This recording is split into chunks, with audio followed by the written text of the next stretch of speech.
Hello and welcome again to the ALEC 50th annual meeting here in Orlando, Florida. Sitting with us today is Grover Norquist of the Americans for Tax Reform and Steve Rauschenberger from the Electronic Payment Coalition. We're talking about the subject that I'm not all that familiar with, I'll be quite honest with, but interchange fees. So give us the basics, the Reader's Digest version, the second grade version. What are we talking about? Well, it's an old story. The government comes in and wants to pick winners and losers, and special pleaders come in and say, could you please limit what my competitors could do? Could you please make other people subsidize my industry so that I look good and other people don't?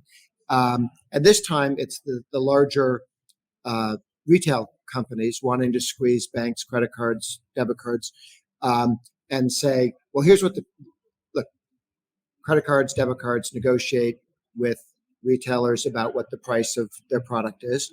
And they go, yeah, that's very nice, but we'd really like it if the government would come in and limit what they get charged and enrich us in return instead.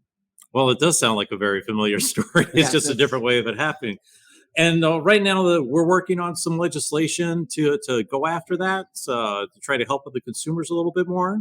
No, what we're trying to do is prevent. This is the legislation that they're pushing forward. Yes, there's federal legislation and there's state-based legislation. It's kind of an all-out effort by big box retailers who enjoyed the being the only open retailers during pandemic. Now would like to make the next step and take a little bit out of the banking community, out of the small credit unions, out of local banks, and out of the people providing a crucial service to consumers.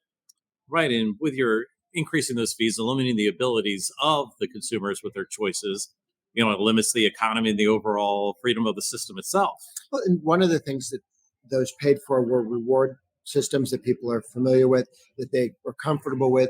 When this was done to debit cards, the rewards for debit cards, people know disappeared. Watching, they disappeared. Also, they said, oh, if this happens, then prices will go down. Prices didn't go down. Oddly enough. So we've actually done half of stupid, right. And it didn't work out as advertised. Now they want to come back with the second half of stupid, for which we don't even have the argument that we didn't know better. Right. Yeah, it's one of those things, sad to say, that the older I get, the more that I see these things happening. And especially one of the things jumping out right now is when you go through the grocery store aisles, the bag of carrots is a little bit smaller. The bag of chips is a little bit smaller. The bottle of Gatorade is smaller, but it's all more expensive. The prices, as you were saying, they never go down. And this is a system that works worldwide. I mean, you can take your card and swipe it, and you can be in Buenos Aires and in less than 4 seconds to have a transaction approved. So it's a system that works. It's a system that's fast. It's a system that's secure. There's never been a breach in the electronic payment system. You can't say the same for the Defense Department or the HHS or the federal government or most state governments. So this is a system that works. So the complaints here are coming from people who would like the government to come in and lower the price so that they'll do better. And that's just wrong. And it looks like it's actually expanding what government does, not allowing the free market to go. It's the government getting in the way of the free market and in the way of competition. There was federal legislation which went after debit cards. They now have federal legislation to go after credit cards as well. But there's also some effort to move some of this at the state level. So that's why state legislators need to be aware of it, be aware of the failure of what they first did. One red flag is that Dick Durbin, who's a very left-wing government power person, who's never been interested in the welfare of consumers or taxpayers. This is his bill. And that tells you a little bit about what it's likely to do. Now, you were saying overall, comparing it to debit cards and credit cards and how the debit cards had the rewards and all that stuff, but now they no longer do. So does that mean if this legislation is successful that we're probably going to lose all of those same protections and rewards that people currently experience? And at the same time, you're going to have a compression of the revenue for small credit unions and regional banks, the same people that are caught in the squeeze with the Federal Reserve raising interest rates. So you're going to not only lose your miles, lose your cash back, lose opportunities like that consumers love about credit cards, but you're also going to damage the banking community, which is crucial. And we're going to end up with federal bailouts of small banks occasioned by this enrich the big boxes. So it's so counterintuitive. And it's such a bad bill that Durbin and his fellow sponsors are threatening to hold up the defense authorization to get it considered in Congress. It's a bad idea when it can't pass on its own, which is also true of what they did with debit cards. They attach it to something and say, we won't vote for the defense bill unless you give us this.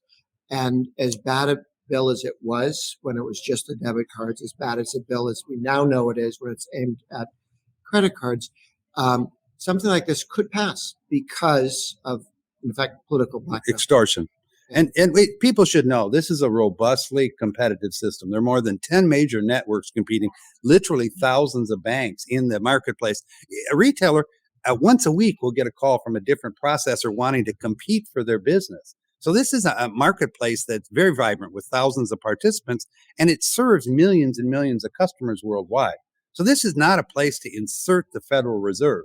I mean, they've got their hands full right now trying to figure out what they're doing with interest rates and managing the currency. So to make them czars of the electronic payment system is a huge mistake. The Federal Reserve is not in the Constitution. Congress is. But Congress is saying, well, let the Federal Reserve do this. And then they'll go, we didn't do that. We know what the Federal Reserve would do. That's why they're putting it in their hands in terms of squeezing. But it really is an example of Congress saying, we know this isn't a good idea. We can't pass it on its own, and we don't want our fingerprints on it. So we ask the Federal Reserve to go do things. And then when that happens, we go, we're so surprised. Yeah. So they're pushing this now federally. So Durbin's behind the bill. It's up in the Senate. And they're pushing this up in a variety of different states as well. We saw it in over 11 states this year. Very similar legislation to regulate the amount of interchange that can be charged on a transaction. And that's, again, I mean, this is state by state, which is even more chaotic, to a system that is seamless and effective. And I'm guessing from all that, it's more of a fact of the public ignorance that they don't know this is going on. They don't really know what's at risk and what they're going to lose and how their market and their dollar is going to shrink yet again. This isn't on TV. This isn't debated on the weekend shows. This is a behind the curtain, inside baseball, just inside the Beltway deal between an industry and some politicians who profit from it. And the way they mislead state legislators is they say this is for the small retailers, for the small guy, for the little restaurant. We're going to cut his credit card costs. But their benefit is $30 to $40 a month if you pass some of these bills. The people who enrich themselves on this are the big boxes that are doing millions of dollars a month in business. It's whoever has the volume. Yes. Wow. All right. Well, thank you. I appreciate you two gentlemen coming with us today. It was Grover Norquist of Americans for Tax Reform and Steve Rauschenberger from Electronic Payment Coalition. And we'll be back to you again soon here from an ALEC 50 annual meeting in Orlando.